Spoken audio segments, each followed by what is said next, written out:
새롭게 하는데 전하내나 듣는 이의 마음이 말씀을 가리고 왜곡하지 않도록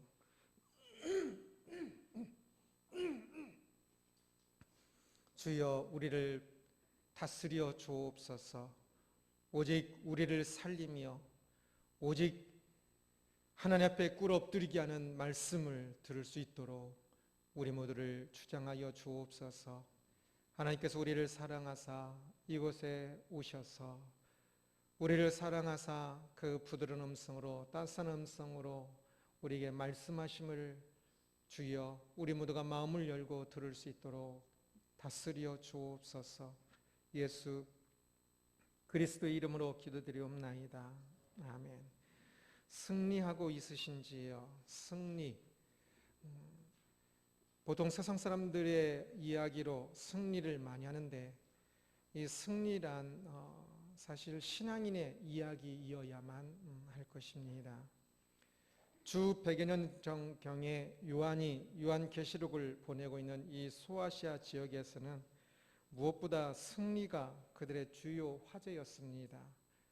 전쟁에서 승리하는 것이 중요하였고 또 운동 경기가 굉장히 많았었는데 운동 경기에 승리하여 명예를 얻는 것이 중요하였고 또 많은 돈이 오고 갔었는데 그 돈을 버는 데에 승리하는 것이 중요하였습니다. 그래서 이 당시에 동전을 보면 동전의 그림이 승리의 여신 니케가 많이 나옵니다.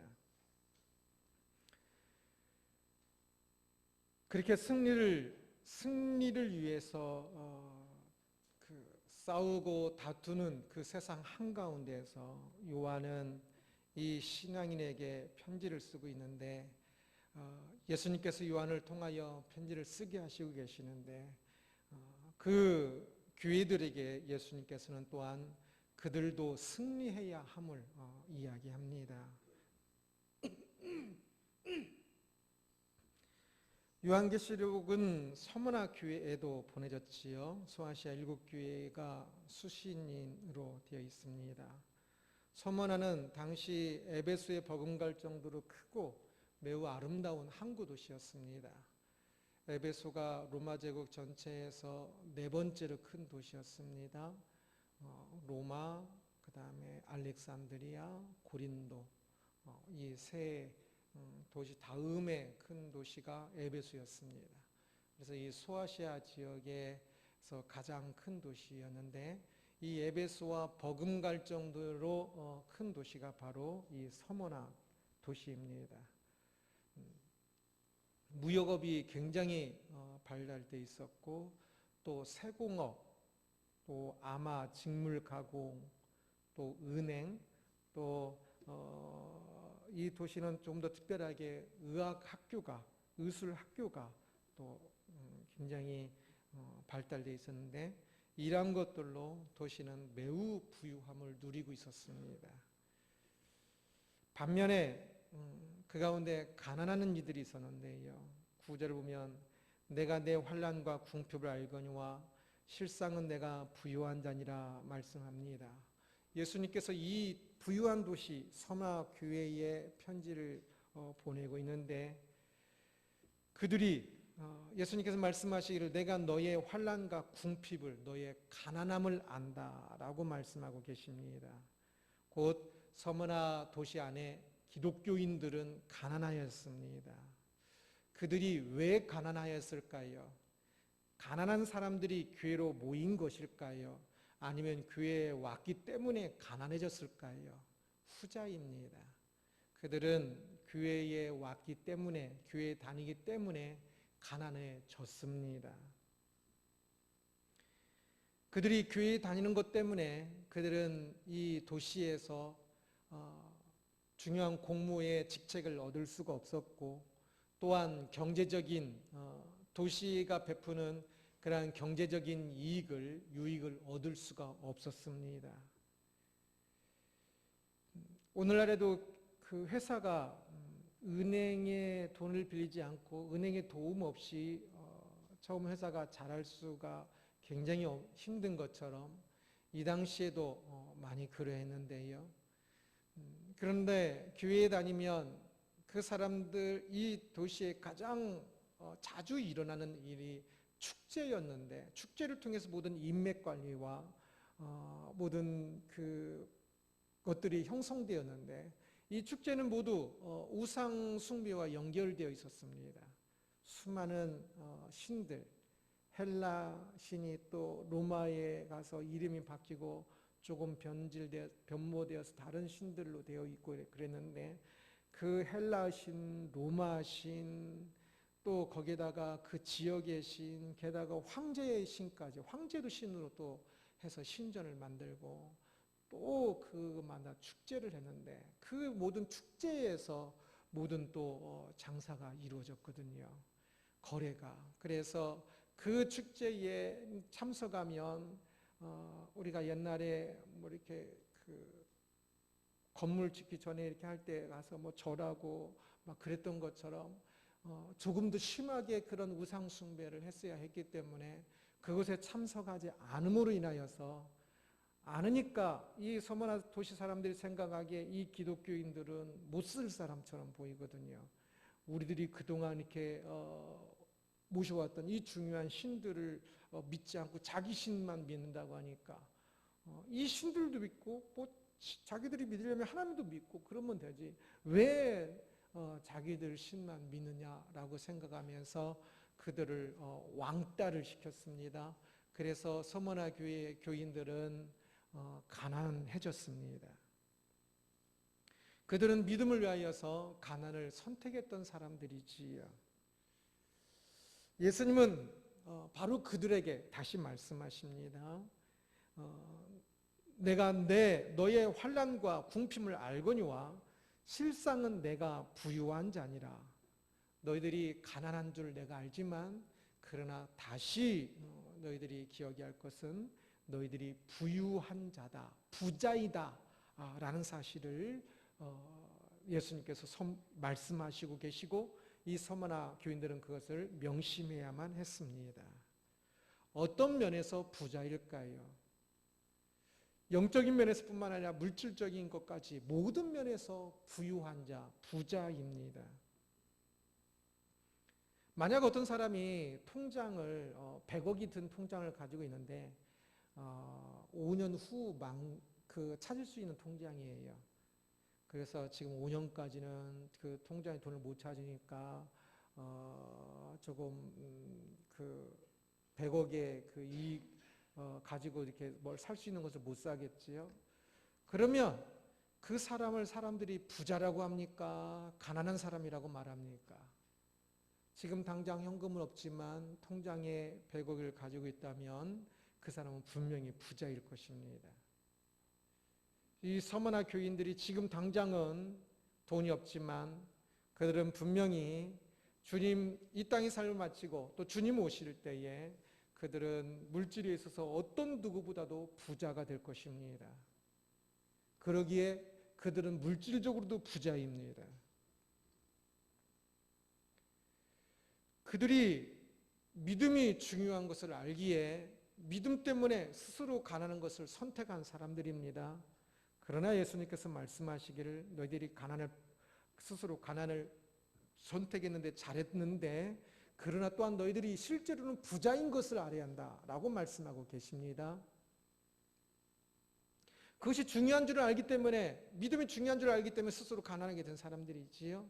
그러나 그들 마음속에는 또한 그들이 실상은 부자인 것을 명심하고 있어야만 했습니다. 그래서 예수님께서 그렇게 말씀하시지요. 지금 이곳에 있는 우리들은 어떻습니까? 내가 부자임을 아십니까? 내 안에 믿음이 있는데 내가 부자인 것을 모른다면 바보 같은 것이겠지요. 내 안에 진짜 믿음이 있다면 나는 진짜 부유한 자입니다.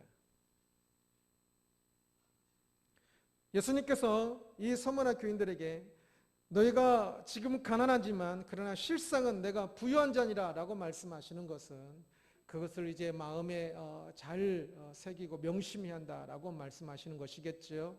또한 오늘날 우리들에게도 그렇게 말씀하고 계시는 것이겠지요. 부자라고 이야기를 해도 부자라고 생각하지 않는 사람들이 많습니다. 그러면 그 사람은 자신의 믿음을 다시 점검해 보아야 할 것입니다.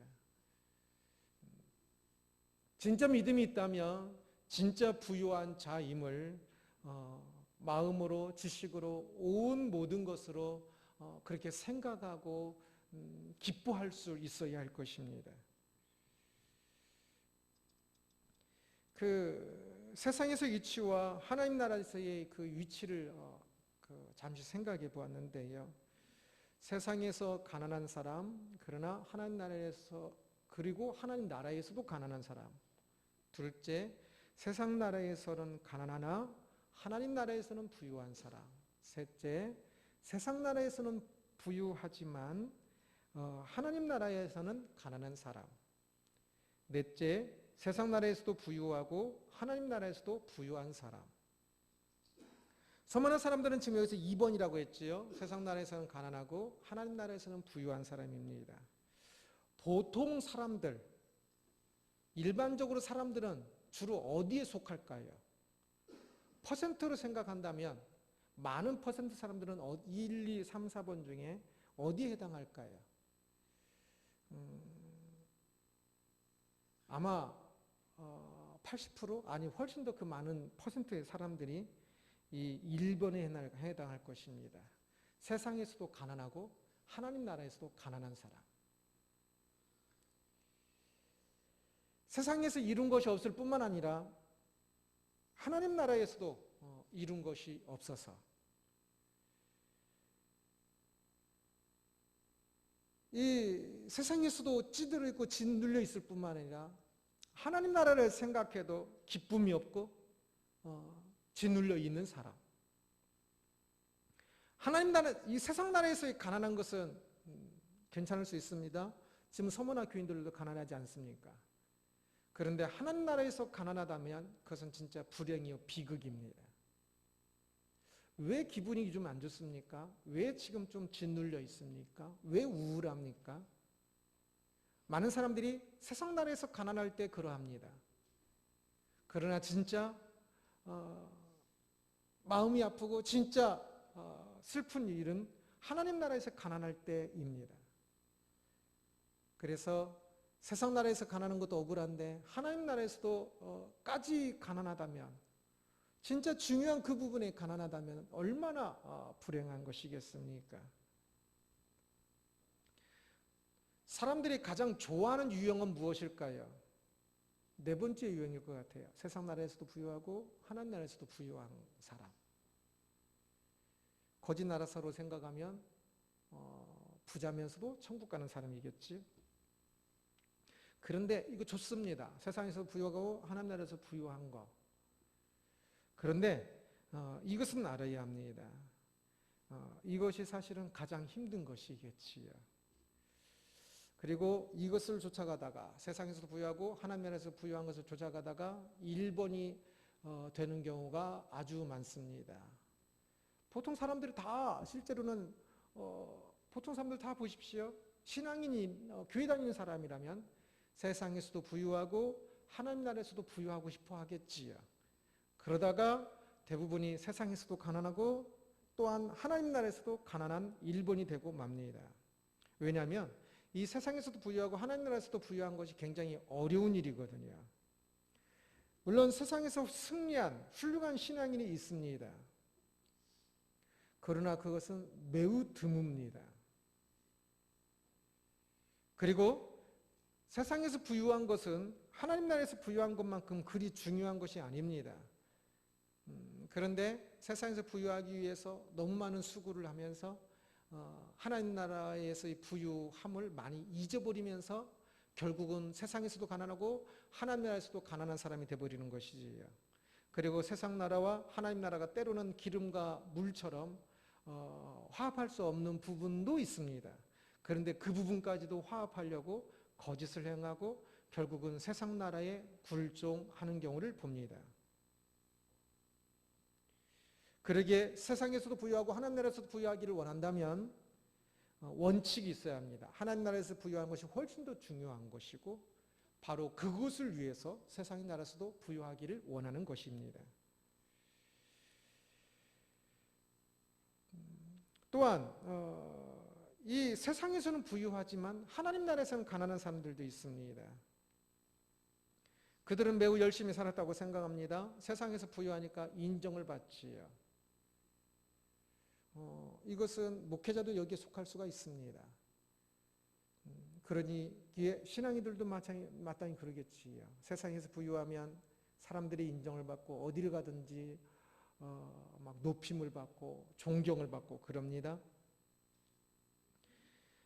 그런데 그래서 결국은 세상에서는 부유해졌지만 하나님 나라에서는 가난해지는 사람이 또 많이 있습니다. 세상에서의 부유는 예외 없이 제가 짧게 살았지만 지금까지 보면 예외가 없는 것 같아요. 물질이든지 명예든지 지식이든지 무엇이든지 사람들이 인정하는 추구하는 그것을 얻고 나면 무조건 교만해집니다. 다소간의 차이는 있겠지요. 그러나 무조건 교만해지는 것 같아요. 그래서 이 세상에서 부유하고 하나님 나라에서 부유하기 위해서는 진짜 이 세상에서 부유해질 때에 그 자기와의 싸움, 자기 부정의 싸움, 자기 비하의 싸움을 진짜 많이 해야만 그 교만을 조금이라도 더 이길 수가 있지, 아니면 이길 수 없어서 결국은 세상은 부유하짐으로 말미암아 하나님 나라에서는 가난해지게 될 것입니다. 내가 세상에서 부유해져도 하나님 나라에서도 여전히 부유할 수 있다고 너무 자신하지 말기를 바랍니다. 저는 당연히 그렇게 할 줄 알았습니다. 그런데 뒤돌아보면 아닌 것 같습니다. 그래서 지금은 자신 없습니다. 그래서 지금은 세상에 부유해지는 거, 때로는 부유하지 못한 부분들이 매우 감사할 때가 많습니다.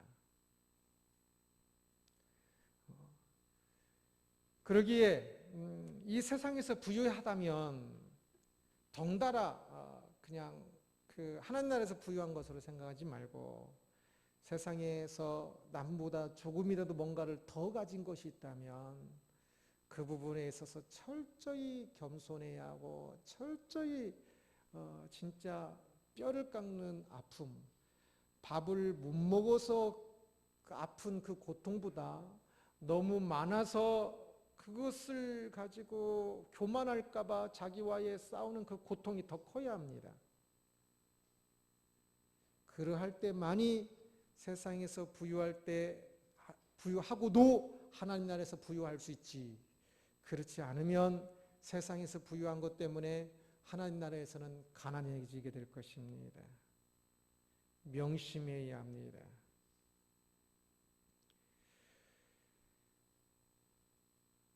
그래서 우리는 조금 더 기본이 서머나 교인들처럼 세상에서는 가난하고 하나님 나라에서는 부유한 자가 되는 것입니다.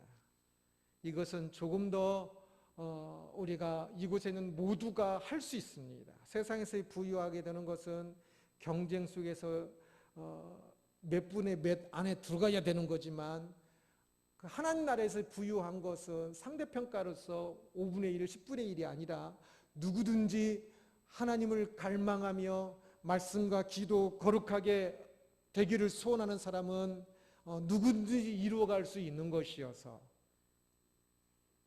좌절이 없고 실패가 없는 것이어서 우리는 이 하나님 나라의 부유한 것을 추구해야만 합니다. 이 세상에서는 가난하고 하나님 나라에서 부유했던 이 서머나 교인들을 보면서 우리가 가난을 추구해야 한다, 그 뜻은 아닙니다. 중요한 것은 하나님 나라에서의 부유를 추구해야 한다는 뜻입니다.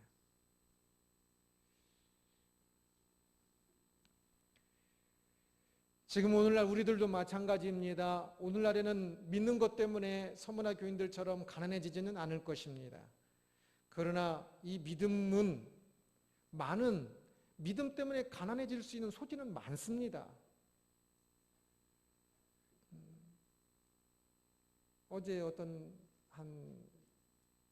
그 옛날에 군목으로 있을 때 그 교회에서 초등학생이었던 아이가 이제 지금 초등학교 교사가 돼서 어저께 왔었는데요. 이제 그 아이의 경우이겠지만 초등학교 임용 시험을 볼 때 재수를 했는데요. 자기가 컨닝 하나만 컨닝했어도 재수를 안 했을 거라고 그러더라고요. 그러면서 자기가 컨닝 안 넣은 것이 오히려 왕따 취급을 당한대요. 왜 안 하냐고. 이상한 사람이라고. 정상으로 하는 것이 손해볼 수밖에 없지요. 그 믿음으로 하는 것이 손해볼 수밖에 없어요. 모든 면에 있어서.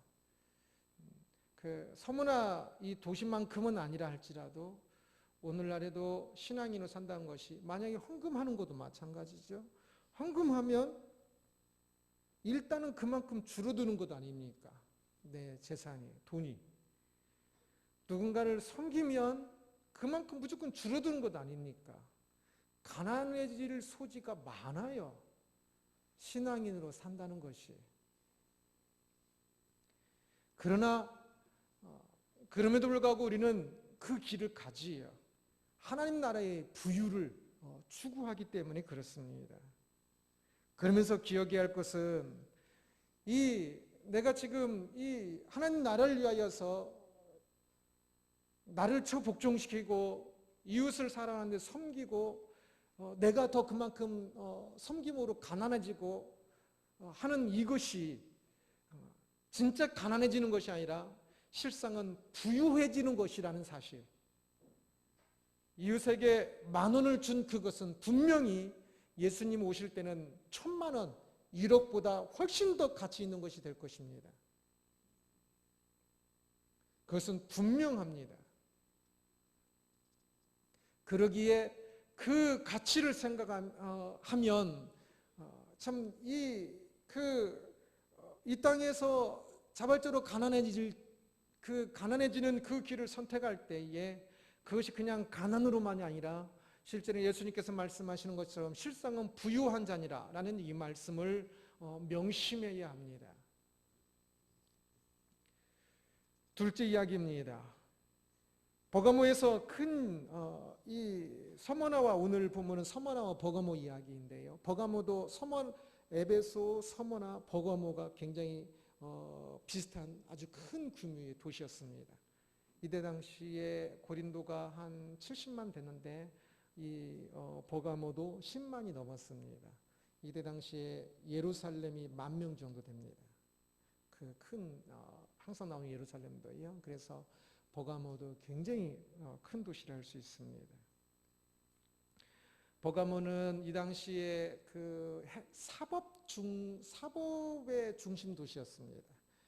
에베소가 이제 이 지역 전체의 행정적인 중심 도시였다면 소아시아 지금 터키 지역이죠. 전체에 이 버가모는 다른 사법 중심 도시도 몇 개 있었지만 버가모가 그 중에 제일 특출났습니다. 이 버가모에서 큰일이 일어났는데요. 13절 보면 내가 어디에 사는지를 내가 아노니 버가모 교인들에게 예수님께서 말씀하시는 거예요. 너희들이 지금 어디에 사는지를 내가 아노니. 버가모라는 도시의 특성이지요. 거기는 사탄의 권자가 있는 데라. 사탄의 권자가 사탄이 조금 더 사람들을 이렇게 유혹하고 시험해서 사탄 뜻이 좀 더 이루어진 측면이 있다는 것입니다. 내가 내 이름을 굳게 잡아서 내 충성된 증인 안디바가 너희 가운데 곧 사탄이 사는 곳에서 죽임을 당할 때에도 이 버가모에서 어떤 일이 일어났다고요? 안디바라는 사람이 죽임을 당했대요. 근데 그럴 때 버가모에 있는 교인들이 그럼 그 죽임을 당한 것을 눈으로 보면서도 믿음 때문에 당한 것을 눈으로 보면서도 나를 믿는 믿음을 저버리지 아니하였도다라고 말씀합니다. 소아시아에서 첫 순교자가 생겼습니다. 이름이 뭐라고요? 한번 기억해 주는 것도 좋겠지요. 참 믿음으로 소아시아 전체 지역에서 첫 순교자니까 이름이 뭐라고요? 안디바입니다. 안디옥이 아니라 안디바. 이 당시 로마는 이렇게 핍박을 해도 막 로마 제국 전체적으로 핍박을 한 것이기보다는요, 도시마다 조금씩 사정이 달랐습니다. 요한은 지금 핍박을 받아서 지금 반모섬에 추방당한 상태이죠. 뭐 감옥에 있는 것은 아니고요. 반모섬이 그 해안가 길이가 한 10km 정도가 되는 좀 작은 섬인데, 그 섬에서 살도록, 다른 곳에 에베소서 있지 말고 이 반모섬에서만 살도록 반모섬으로 추방된 겁니다. 그런데 이 버가모에서는 안디바가 죽임을 당했대요. 전설에 의하면 이렇게 속이 빈 그 청동으로 된 황소 모양의 그 속이 빈 청동 속에다가 이 안디바를 집어넣고 불로 때워서 죽을 때까지 불로 때워서 죽였다라고 이야기를 합니다. 이 버가모 교회 교인들은 믿음 때문에 이 안디바가 죽는 것을 보았습니다. 이 안디바가 버가모 사람인지 교인인지 아니면 그 인근의 다른 도시에 있었는데, 이제 여기가 사법 중심이라고 했죠. 그래서 여기에서 재판을 받아서 죽임을 당했는지는 정확히 모릅니다. 그러나 이 안디바가 죽임을 당하는 것을 보았습니다. 그러면 이 믿음이 많이 위축될 수 있을 텐데 그러지 않았다. 너희가 끝까지 믿음을 지켰다 라고 예수님께서 칭찬하고 계시는 것입니다. 12절 보면 버가모 교회의 사자에게 편지하라. 좌우에 날성검을 가지신 이가 이르시되 라고 이야기합니다. 지금 버가모 사법 당국이 그 재판하에서 안디바를 죽였는데, 그러나 버가모 교회 너희들은 기억해야 할 것이 있는데 내가 누구냐? 예수님께서 말씀하십니다. 나는 좌우의 날성검을 가진 이이다. 좌우의 날성검을 가졌다. 이것이 무슨 뜻일까요? 이 앞에 조금만 앞에 보면 좌우의 날성검을 그의 입은 좌우의 날성검과 같고라고 이야기 나옵니다. 예수님의 입에서 나오는 그 말씀을 이야기하는 겁니다. 그래서 예수님께서 심판하실 때에 좌우의 날선 검처럼 정확하게 심판하실 것입니다. 죄와 의를 아시고 큰 죄, 작은 죄, 어떤 모든 것에 대해서 마음까지도 아시면서 좌우의 날선 검처럼 그분이 심판하실 때는 정확하게 심판하실 것이라는 뜻입니다. 그래서 지금 세상 법정에서 안디바가 그 법정에서 죽임을 당하였지만, 그러나 사실 모든 세상을 심판하는 분은 오직 한 분이시고, 그분이 좌우의 날선 검과 같이 정확하게 심판하실 것이며, 그분의 심판이 안디바가 지금 버가모의 그 법정에서 죽었지만, 그러나 그것이 아니라 진짜 심판하시는 분은 예수님이시다라고 이야기하고 있는 것입니다. 버가모 법정에서 안디바를 죽인 것은 첫 번째 죽음입니다. 그러나 예수님께서 심판하실 때의 그 심판은 두 번째 죽음입니다. 첫 번째 죽음은 아담과 하와가 타락한 이후 모든 사람들에게 주어진 운명과 같은 것이지요. 그 첫 번째 죽음은 어떤 사람도 피할 수 없습니다. 그러나 진짜 중요한 것은, 사람들에게 이제 중요한 것은 두 번째 죽음을 피하는 것입니다. 그 두 번째 죽음이 무엇일까요? 11절 보면 귀 있는 자는 성령이 교회들에게 하시는 말씀을 들을지어다. 이기는 자는 둘째 사망의 해를 받지 아니하리라. 둘째 사망을 당하지 않을 것이라는 것입니다. 그러면 이 둘째 사망이 무엇인가를 조금 더 21장 8절을 보면, 그러나 두려워하는 자들과 믿지 않은 자들과 흉악한 자들과 살인자들과 음행하는 자들과 점술가들과 우상 숭배자들과 거짓말하는 모든 자들은 불과 유황으로 타는 못에 던져지리니 이것이 둘째 사망이라. 둘째 사망은 예수님께서 재림하셔서 심판하심으로 그 심판으로 불과 유황으로 타는 못에 던져지는 것, 예수님께서 재림하시면 모든 사람이 부활합니다. 믿는 사람이라 믿지 않는 사람이라. 그러나 믿지 않는 사람들이 그 죄 때문에 그들은 불과 영으로 타는 못에 던져져서 그곳에서 영원히 살 것입니다. 바로 그것을 둘째 사망이다라고 이야기합니다. 그래서 승리는 지금 안데바가 이 버가모 도시에서 죽임을 당했으니까 그는 실패한 것처럼 보이지만 그게 아니라 오히려 그는 승리자입니다. 왜? 둘째 사망을 당하지 않을 것이기에. 그러기에 이 세상에서 첫째 사망 당하는 것이 둘을 두려워하여서 벌벌 떠는 것이 아니라 이 세상의 모든 것을 심판하는 첫째 사망은요, 인생이 정확한 평가가 아니잖아요. 모든 사람이 죽는 거잖아요. 죽을 때도 뭐 잘했고 못했고 그렇게 해서 죽는 겁니까? 아니잖아요. 그냥 죽는 거잖아요. 그것은 인생에 대한 심판이 아닙니다. 그것은 원죄, 모든 죄에 대한 심판이고 이제 또 상징적인 심판이기도 한 것입니다. 진짜 중요한 것은 이제 우리들에게 남은 심판은 첫째 심판보다는 중요한 것은 둘째 죽음입니다. 이 둘째 죽음을 죽지 않는 것이 승리요. 이 둘째 죽음을 죽는 것이 실패인 것입니다.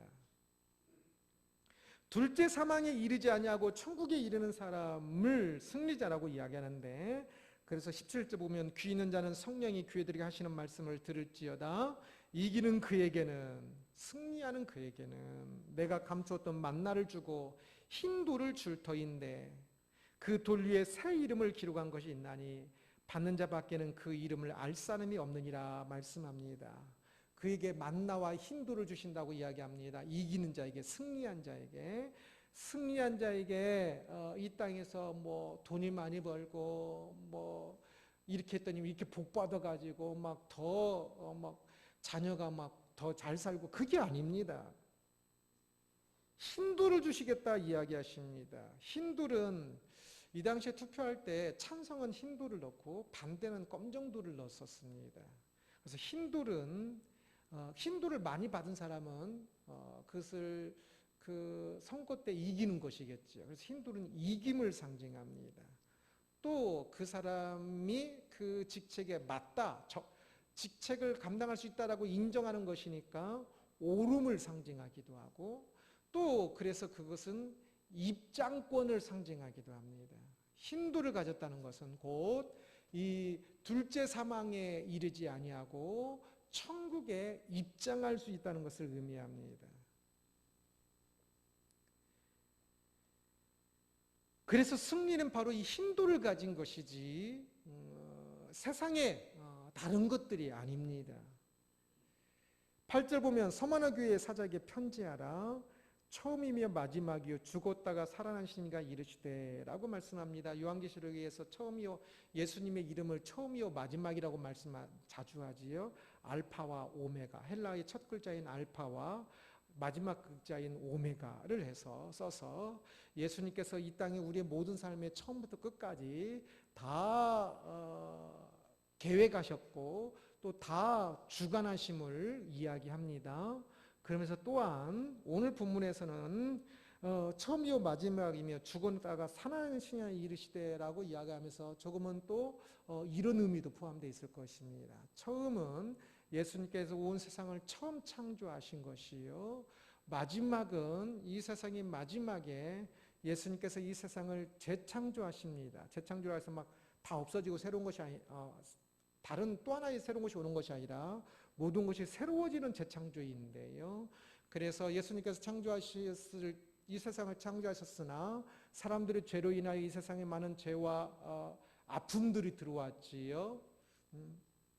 그 아픔 속에 있는 사람들을 하나님께서 불쌍히 여기사 그들의 죄를 대속하기 위해 예수님께서 오셨고 그들을 참 믿음으로 이끄셔서 그들을 승리하게 하십니다. 그 승리한 자들은 이제 마지막에 예수님께 세상을 심판하시고 재창조하실 때 그 승리에 참여하게 된다. 부활하여서 참여하게 된다는 것을 의미합니다. 그래서 예수님의 처음이요 마지막이란 것은 마지막 날 심판하시며 또한 마지막 날에 이긴 자를 부르시는, 그래서 영원한 행복의 나라로 살 수 있도록 부르시는 분인 것을 이야기하는 것입니다. 그래서 우리는 예수님, 그 마지막이신 예수님, 그 심판하신 예수님 앞에 hin도를 가진 자로 부르심을 받는 사람이 되어야 할 것이요, 바로 그 사람이 이긴 자다라는 것입니다. 우리는 승리하고 있습니까? 라는 제목으로 말씀을 살펴봤습니다. 우리는 승리하고 있어야 합니다. 승리의 감격과 승리의 기쁨, 승리의 그 모든 것들, 승리하기 위하여 노력, 승리의 열매, 이 모든 것이 우리의 것이어야 합니다. 이미 그렇습니다. 세상 사람들의 그 니케 신이 그 나이키입니다. 거기서 나이키 신발 상표도 나옵니다. 그 니케 신을 쫓아서 자기들의 욕망을 채우는 그 승리가 아니라 이 땅에서의 그 이제 아픔을 끝내고 영원한 나라에서의 그 참 아름다움을 채우는 이 승리를 이루어야 하는 것입니다. 서머나 교인들은 가난했으나 실제로는 부유한 신앙인이었다라고 이야기합니다. 우리가 이 세상에서 가난한지 교회에서 헌금한 것만 저축하셨어도 그 저축 액수가 꽤 되는 사람들도 많이 있을 것입니다. 그래서 그만큼 더 가난해졌다고도 할 수 있습니다. 그러나 그만큼 그보다 훨씬 더 많은 비례로 천국에서는 분명 부유한 자가 되었을 것입니다. 잃어버린 것을 볼 것이 아니라 얻은 것을 볼 수 있어야 합니다. 세상에서의 승리자도 그들이 잃어버린 것, 승리하기 위해서 시간과 노력을 기울였던, 많이 아팠던 그것만 기억하는 것이 아니라 승리자들은 그들이 승리하여 얻을 것을 기억을 합니다. 신앙인들이 잃은 것을 생각할 것이 아니라 얻을 것을 또한 기억해야 할 것입니다. 우리들에게 승리한 자로서 필요한 것은 이제 믿었으니까 이제 믿음으로 세상에서 조금 더 부유한 자가 되는 것이 아닙니다. 끝까지 죽도록 충성하는 것이다 라고 이야기합니다. 그러면서 우리에게 중요한 것은 바로 이 생명의 관이기에 그 사람들에게 생명의 관을 주시겠다고 말씀합니다. 이 당시에 그 관들이 명예로 이렇게 그 나뭇잎으로 만들기도 하고 운동 경기에서 우승했을 때, 또는 상아로 만들기도 하고, 또 이번에 제가 무식한 게 면류관이 뭔지 몰랐는데요. 혹시 면류관이 무엇인지 아십니까? 면류관은 다시 보니까 그 왕들이 즉위식할 때 이렇게 네모진 거 있고 밑에 이렇게 그 줄이 추렁추렁 달린 거 있지 않습니까? 그게 면류관이더라고요. 그래서 공식적인 그런 즉위식을 할 때 왕이 주로 쓰는 관인데, 우리들에게 그 면류관도 중요하지 않습니다. 이 세상에서 면류관 100개를 써봤자 중요하지 않습니다. 우리들에게 이 세상에서 필요한 것은 오직 하나, 생명의 관입니다. 이 둘째 사망이 있다고 그랬지요. 이 둘째 사망에 빠지는 사람이 아니라, 첫째 사망은 있지만 이제는 힌도를 받은 자로서 참 이 생명의 관을 쓴 자로서 이 영원한 나라에 참여하는 이것이 진짜 승리자이겠지요. 우리는 이것을 위하여서 열심을 내야 합니다. 세상의 이 면류관, 세상의 그 관을 위해서도, 때로는 명예를 위해서 그 이파리로 만든 그 관을 위해서도 얼마나 수고하고 또 그것을 쓰고 얼마나 기뻐합니까? 우리가 이 생명의 관을 위하여서 얼마나 수고하고 있고 얼마나 기뻐하고 있습니까? 그들과 비교도 할 수 없을 만큼 더 수고하고 더 기뻐하는 것이 맞지 않겠습니까? 참으로 바라기는 이 땅에서의 참 우리가 예수님께서 말씀하시는 그 승리자가 되기를 주님의 이름으로 축원합니다. 기도하겠습니다. 우리를 승리의 자리로 부르시는 하나님을 찬양합니다. 이 땅에 죽어가는 그